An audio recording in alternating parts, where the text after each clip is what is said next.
Good morning বন্ধুরা। তোমরা কেউ বেঁচে যাওয়া ডাল দিয়ে কিছু করেছো? আজকে আমি বেঁচে যাওয়া ডাল দিয়ে ডাল পরোটা করে দেখাবো। তো ভিডিওটি দেখো, ভালো লাগলে লাইক করে দেবে। তো প্রথমে ডালটি আমি কড়াইয়ে ফুটিয়ে নেব কিছুক্ষণের জন্য। এখানে আমি মটরের ডাল নিয়েছি, আমার মটরের ডাল বেঁচেছিল। আপনারা যে কোনো ডাল দিয়েই এটা করতে পারবেন। তো তোমরা তো জানোই ডালটা শুকানোর পরে লবণটা একটু বেশি হয়ে যাবে, তাই আমি লবণটাকে ব্যালেন্স করার জন্য এখানে আমি সামান্য চিনি দিয়েছি।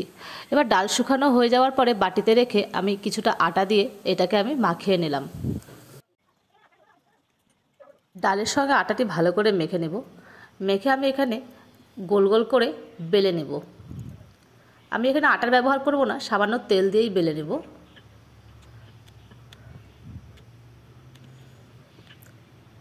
বেলা হয়ে গেলে কড়াইয়ে সামান্য তেল দিয়ে আমি এই পরোটাগুলো ভেজে নেব।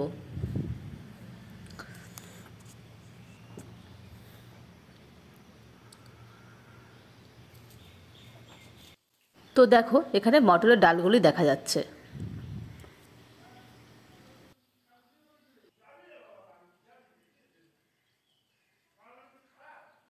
তো পাশে আমি চাও বসিয়ে দিয়েছি, চা আর পরোটা একসাথেই বানাচ্ছি। সকালের ব্রেকফাস্ট। তোমাদের যদি ভালো লেগে থাকে তাহলে তোমরাও ঝটপট বানিয়ে ফেলো। আর আমার এই রেসিপিটি ভালো লাগলে লাইক, কমেন্ট, শেয়ার আর সাবস্ক্রাইব করতে ভুলো না কিন্তু।